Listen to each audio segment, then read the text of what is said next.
a good time for us to get together to discuss money issues in our life. But as our listener, as we start this morning, I want you to note there's been a change in the hour. Traditionally, we came 8 to 9, and now we're coming 9 to 10, but we will still be there every alternate Tuesday. So it is not 8 to 9 anymore, it is 9 to 10, but we'll be there on every alternate Tuesday. And it's a great time you can tell your friend, tell a friend to tell a friend, Money Matters is not on now, and they can join us in our discussion this morning. And this morning, we continue as our agenda to answer the questions asked by our listeners. We've answered in the last session, and we have a few more questions that have been asked, and we'll be happy to answer those questions. I am Wahome Ngari. I am the founder of the Personal Finance Academy. I'm a financial literacy coach, and I'm happy in this space as I empower people so that they are financially literate. They can make financial decisions with confidence. They have increased financial intelligence, and that way they can avoid running the financial rat race. I've been in this space for a while, and I am thankful to God. I've had opportunity to work with individuals, with families, with groups in church and outside church, with employees of companies, with people who've gone through retrenchment, with people who've gone through retirement. And it's been a rewarding engagement with these people because we have seen the transformation they have had. At the Personal Finance Academy, our business is to enable people to have a good relationship with their money. And we do this through structured financial literacy programs that allow people to have the right financial knowledge, financial skills, so they can manage their money and manage their investments. You can get to know more about us. You can visit our website. We have a YouTube channel, Personal Finance Academy Kenya. We are on Facebook. We are on Instagram. And we are on LinkedIn. So it's easier to get to know us. We have 2 structured financial literacy programs.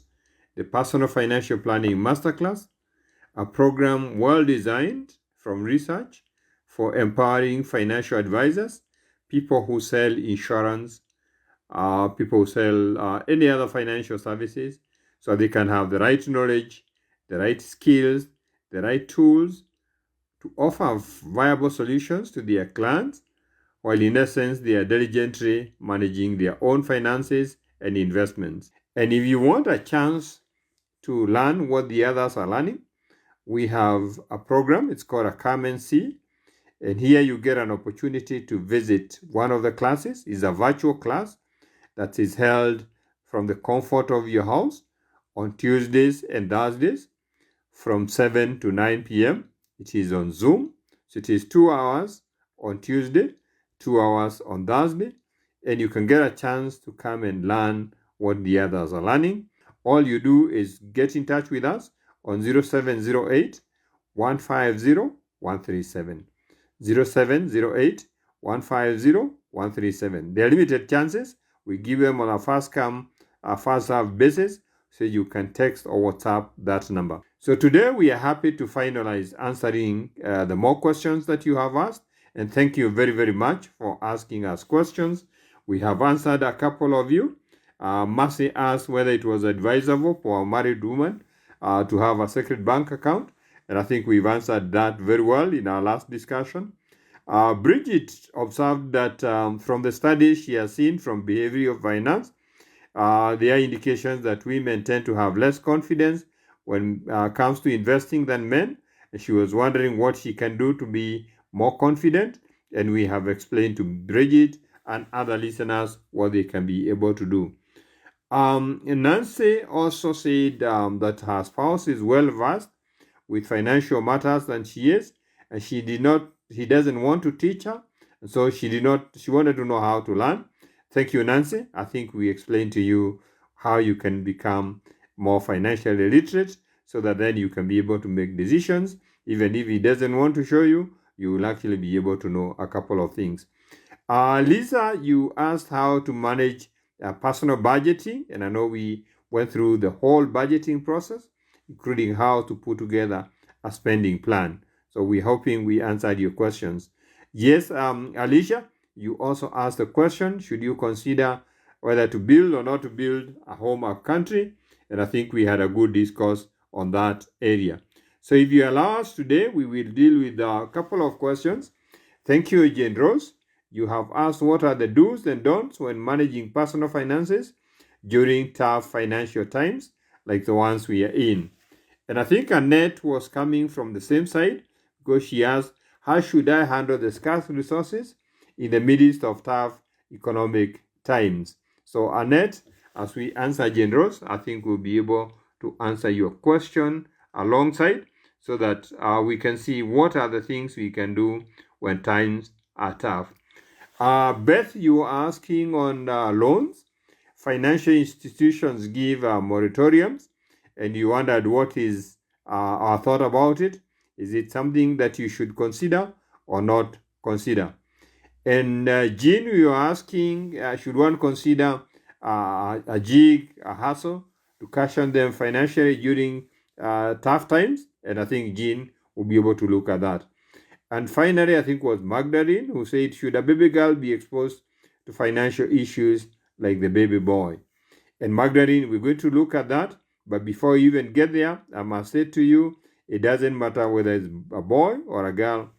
Honestly, in the 21st century, they are equal in all aspects other than what is natural. So we should expose them as equally as possible. So when we are looking at making investment decisions, last time, we said there are factors that you consider, and we say there are different areas where you can invest, so that then you look at those factors and you consider where to go before you do the investment. We said broadly one area you can consider is investing into yourself. This is building your human capital. Could be working on your knowledge, your academic knowledge, your professional knowledge, or your working knowledge. It could be building your skills. You might feel the need to build your skills in an area where you feel you're a bit short. Maybe you're not good in public speaking, you're not good in selling, you're not good in driving. All those skills are important. The other area is about a personal attitude, keeping yourself positive. And this is where you're going to invest into listening to motivational speakers, reading motivational books, taking care of yourself, keeping yourself happy. And that's quite an investment that you have to do. You can also invest in your ability to work with other people. This is why we study emotional intelligence. This is why we deal with stress management. Maybe you do your gym to deal with stress management. This is why we have to look at all the antisocial behaviors that we have. And sometimes if we feel we cannot be able to do it alone, we look out for a mentor. We look out for a therapist so that they can help us in that area. And the last one is obviously your network. You have to ask yourself, who knows you for what you do? Who knows you for what you do? And that's why you might need to invest in your volunteer activities, in philanthropic activities. You might want to join a members club. You might want to do a gym. And so a couple of areas where you can make investments. The second broad area is what we call the pools of accumulation, and that's what I said we'll be discussing tonight, joining hands with others in the Chama, in the investment club, at the SACCO, at the retirement scheme, the pension plan, the bank account, personal life insurance policies, where you look for an expert in that area, colleague, and we're going to see some of those things, and that's why we invite you to come to the masterclass. I said on Thursday, we will be looking at the investment area number 3. This is building an investment portfolio with the help of experts in the money multipliers. So you look at having your presence in what we call low risk, stable investment vehicles. If you're looking for capital preservation, you might be attracted to consider how do treasury bonds work, treasury bills, corporate bonds, and the money market funds, including the balance funds. If you are ready to take potentially high return areas where you face a bit of risk, so you might be looking for areas for capital growth. So this is why you get in to understand about shares, forex trading, equity funds, Mansa X, and offshore investments. And if you have the heart for speculative investment vehicles, yes, you might consider cryptocurrency, derivatives, REITs, maybe other foreign exchanges, offshore funds, or venture funds. And there are those who want to go into real estate, and so you can consider real estate. And we said real estate is very broad. You can go into Airbnb, homestay, plots, rentals, fractional ownership, leasing and subletting, buying and selling, buying and renting, building and selling. And you need to have an expert in those areas. You need to have a mentor. And obviously, the next area where you can invest is in business. Business is about solving other people's problems for a fee. This could be professional services. Again, now from your knowledge and your skills. It could be commerce, you buy and sell. You could go into agribusiness. All you ask yourself is, what do I have? What's your human capital? Which knowledge do you have in that area? Which skills do you have in that area? What networks do you have in that area? Do you have an expert to work with? And that broadly helps you to think through the investment. When we were considering from Malaysia whether to build an upcountry home, we said a home is different thing to different people, and that's why there might be no one single solution. So what's a home to you? Is it just a shelter? Is this your place for escape, your city of escape? Are you escaping from paying rent? Is this a shrine, a place of peace? Is this a place to bring up your children? Is it the joyful place where you rest at the end of the day? Is this your city of refuge where important documents and everything are? Is it just an address where we find you? Is it a status symbol? And again, when you look at that, then you're able to tell yourself, now, as I handle the other big budget items in life, a place to live in if I want to run away from rent, your children's tertiary education, funding your retirement, your personal development and holidays, where do you put your upcountry home? You look at in terms of prioritization, the resources at hand, the time you have, and what you think about your comfortable retirement. And you can always say, yes, I can do the upcountry home, but I can also use it to generate some revenue. Maybe offer it for Airbnb, maybe partial rental. Yeah, there are people, it might be big enough and you can rent a portion of it to somebody and you stay in the other place. There are people who do agritourism. There are tourists who want to come and live in the rural setup. You might have, maybe it's your cultural aspects that you must have an upcountry home. Maybe your culture says you cannot be good enough if you don't have a Simba. So it's an area you can learn, and I think you can make up your decision based on the things that we have. And Lisa, I think you talked about budgeting. And I said, when you're looking at budgeting, one of the critical things is to say, who takes your money? And we talked about the 7 cashiers. Investment in the kingdom of God, our tithes, our offerings, giving to the others, giving alms, supporting parents, supporting siblings. It could be the money that goes to the taxman. And how much is that? You pay as you earn, your withholding tax, your VAT, your excise duty, your stamp duty, your levies, and all that. The other portion of money goes to maintain your lifestyle, what you pay for your housing, your transport, your food, your bills, your clothing, your airtime. A portion of your money goes to your relations.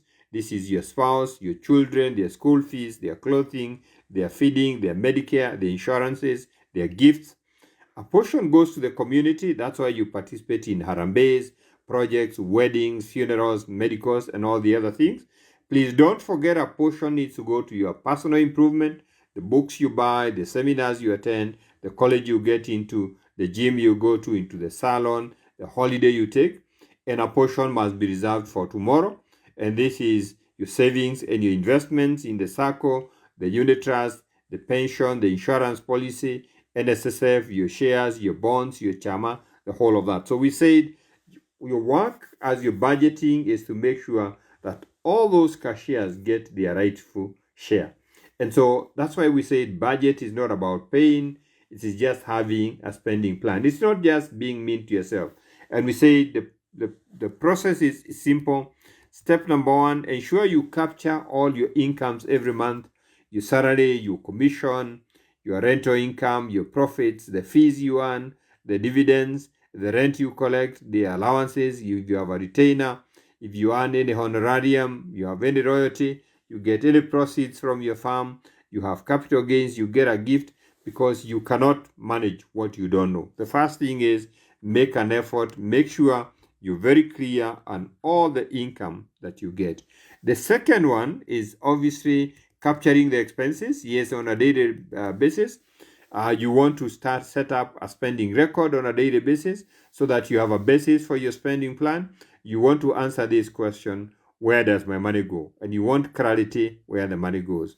Step number 3, at the end of the month, you collect the expenses, put the ones as they are related, put them in one place and do an analysis and see whether you like how the spend is. If you don't like the spend, then you can obviously be able to change. And so step number 4 is those adjustments at the end of the month, so that in the new month you have the new adjustments that you want to make. You made the decisions. And step number 5 is just making sure that you make that your lifestyle. You capture, you record, you analyze, you adjust. And if you come to the masterclass, for sure we agreed, we'll give you the financial tools. Annette has a very good question here that we want to answer. Annette is asking, how should I handle the scarce resources in the midst of tough economic times? Now, yes, times are tough. We have seen the inflation is come down to 3.6, but people are still saying times are tough. And we have no way of telling people times are not tough when we see what's happening in the healthcare sector, the change from NHIF to Social Health Authority and Social Health Insurance, causing a bit of challenges here. We've seen the new education funding at the university creating challenges. We've seen a couple of things go up. So how do you handle the little resources that you have when times are like this? Number 1, this is the time to do contingency planning. This is the time to answer serious questions about how we manage the money. In contingency planning, we are saying we want to get off the edge of the cliff because it's not sustainable. What does that mean? That we will find a way of not living on the last paycheck or living on the next paycheck, in a way that when we have a financial emergency, we have to run to the Shyrock and the digital lenders to come in for us. That if we are separated from our finances, we do not have a way forward. So if you look at the financial scenarios in your life and you are saying, if I needed money urgently, a financial emergency, the phone dropped and broke, and I need to replace it quickly because it's a tool.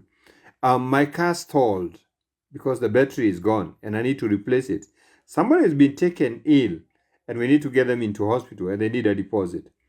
Where is that money going to come from?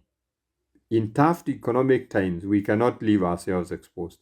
That's why we have to think about a safety net, because the possibility of losing income also exists. People have been retrenched. Businesses have closed down. Some have burnt down. Some have just not been able to work. And so we need a safety net. Money we can be able to get out of our investment so that in the event that we have a financial emergency or we are out of income, on reduced income, then we can actually be able to sustain ourselves, to attend to the financial emergency without having to go to the Shyrock or the digital lender to take expensive credit. We do not have to make arrangements to mortgage our little assets. If we went out of income, we want to have resources that can last us out for 3 months, keeping the same lifestyle. Children staying in the same school, us paying the same rent, enjoying everything that we do. Because once you understand why you need to do contingency planning, then it's easier for you to understand why you have to have a contingency fund equivalent to your 3 months expenses. And we need to know where to keep this money. And we agreed this money will have to be kept somewhere where we can access it quickly. And that's why we recommended A portion of it can sit in a bank account, a savings account, just a small portion, because you might need money at midnight and everybody else is closed. And don't consider your SACCO emergency fund as part of your emergency accounting.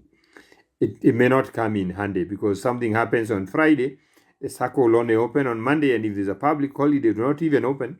They open on a Tuesday, they will process the papers, you get the money on a Thursday. That's too far away. That's why we'll keep a portion in a money market fund and we'll keep another portion in the bank account. So consider about that. And this topic is very well taught in the masterclass, and we have a lot of videos on this in our YouTube channel. If you want to listen through the small processes, I think you're welcome. You can listen out to that. But in terms of contingency execution, when times are tough and the resources are scarce, it is time to reduce expenses. We have just said record your expenses.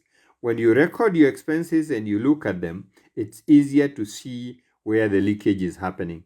And what we have to do when we have scarce resources, tough economic times, we become very efficient financial plumbers. We have to seal the holes. We have to see where the leakage is happening. So we see the leakages, we reduce the expenses, we see what is not necessary. Don't reduce the quality of your life. Just see how you can reduce the expenses. And this is a time to look for new ways to supplement your income. Are you able to grow your veggies? Can you do a small vertical garden and grow your veggies? That means then you'll know the quality and you'll not have to go to the market to buy them. You have a small yard out there. Do you have an ability of earning a new income? Have you ever thought about a new income stream? What knowledge are you having that you can use to generate another income? What skills do you have? Do you have any talents that you can do? Do you have the network? And I know in one of the last discussions, I highlighted a case of a lady who went out of job, I think in the COVID days, and she knew how to make pumpkin stuffed chapos. And she started making them and put them on YouTube. And her neighbors got interested. And you know what? That was the basis of a new revenue stream. And she has grown to actually be in the catering business. So one of the other things you have to do is to stretch every shilling. So we said contingency planning, we said contingency execution, and the third thing, stretch every shilling. 1, keep away from impulse buying. When times are tough, it is time to stay away from impulse buying. 2, when you're making major purchases, please compare shops, compare prices. Go and compare a couple of places before you buy. 3, don't go to the supermarket. Don't go shopping without a shopping list. Make sure that you're able to think through before you go and buy. 4, it is time to manage pester power. If you have young children and they are always bugging you here and there, it is time to know how to manage that. If you do those things, I have no doubt you will be able to get through these tough economic times without any major challenge. And Gendros was saying, what are the do's and don'ts when managing finances during such times? And I think we've answered, but for your benefit, we want to add a few more. I think we're just going to add on to what we had for Annette, for you, Gendros. We're saying optimize everything. Optimize everything before you throw away something. Have you made maximum use of it? Can you do better with it? This is the time to minimize wastage. Number 2, keep costs low. And that is where we are doing comparison shopping. That's why we want to incur the cost, but we want to be able to buy value.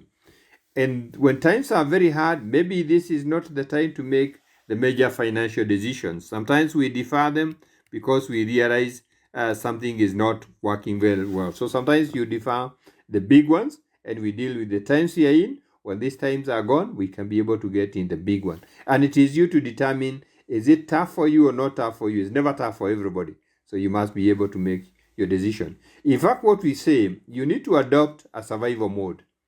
You need to be a role model to yourself. Survival mode means eat healthy, keep away the diseases. They will drain money if they come. Have me time, be happy with yourself. What's the biggest challenge we're having now? Mental health issues, stress related. Be happy with yourself. Have your me time. Keep away that stress away from you. Learn a new thing. Yes, learn something new. You might actually find that new thing you've learned is what is going to make things better for you. Exercise for fitness. This is the time you need to be tougher. You need to have fitness. You need to bond with the people close to you and reduce conflict. You can't afford tough economic times and conflict at home. So bond with them, spend time together, look for things to do, play games together, join your children. They are closing school. Now is the time for you to be available for them, bond with them. Make sure that you keep away stress, keep away fear, keep away loneliness, and keep away frustration. If you keep away those things, then I think you can weather tough economic times. So that's important for us to consider if you want to keep away from tough economic times. Because if you don't do that, things are going to get very, very tough. And this is why I want to pick up from Jane. Jane is wondering, should one consider starting a gig or a hustle to cash on them financially during such times? Yes, yes, Jane, this is when to do. This is the time to say, what is my human capital? What is my knowledge and what am I not doing with it? What more can I do with it? What skills do I have? This is the time to start looking at your natural abilities and your effectiveness and your passions and saying, what can I do with your passion? What about the networks? What more can you do with the networks you have? What experiences do you have from your family, your education, your vocation? We said your desires, the opportunities, because there are all possible options for you for another income. Is it time for you to pick up speaking forums? Are you a speaker? Do you have the knowledge? Do you have a passion in something? Is it time to teach people? Yes, and there are many things people want to learn. Is it time? Is it time for you to write? Yes, your experiences in a blog, in a newspaper column, in a journal, in a magazine. Is it time to do a book? Can you be a coach? Is there something you can coach or mentor people? Or maybe you are web-based. Is it time to do your blog? Set up webinar, do an e-school, do an e-book, do a recipe. Okay? Are you gifted in handcraft? This is the time for you to do handcraft, do things, or run a franchise. Build yourself so that you have enduring human capital. And that's part of the reason why we say, as we end up tonight, and I know hopefully we've answered now your questions, we can easily say you're welcome to the masterclass. Because when you come to the masterclass, most of these things will be covered in very, very good details. But I remember Beth had asked a question, yes, about loan moratoriums by the banks. Now, when times are tough, as we see now, banks have a tendency to loan their money to government through government bonds. So they are not real lending to individuals. But if you do, the interest rates are high, and if you have tough times, you find maybe you're struggling, it is time maybe to think about credit management. If you hadn't borrowed and your times are tough, don't borrow when your times are tough. Consider whether you can consolidate the debts you have. Instead of owing 10 different lenders, maybe borrow from one, pay all the others. So you act depending on your financial position. It's debt is like a rope. You take it if you need it. You don't hand yourself, it's not for hanging yourself. It's for swimming across. So you're not going to take a loan to go on holiday. You're not going to take a loan just because it's popped up on your phone. No, this is the time you look at what is important for you. Don't maybe commit long term unless your circumstances allow you to do that. This is not the time to get listing on CRB. So consider those things as you take debt. If your circumstances allow, it's also a good time to leverage, take debt, and do much more, because it is a buyer's market in the property area. There are more people with assets on sale than there are takers, and the prices are good. So again, this is why I invite you to the Wealth Creation Masterclass, because we cannot learn all the things here. When you come in there, one of the biggest advantages you can get is personal coaching, one-on-one with a financial coach, because you have a chance now to verify whether what you're doing is the right thing, and where you have questions, you can get your questions answered. If you're in the financial services, if you're selling insurance, you're a salesperson, now this is the time to consider the Personal Financial Planning Masterclass. If you don't know where to start, ask your manager to get in touch with us or just get in touch with us. The number to get in touch with us, 0708 150 137.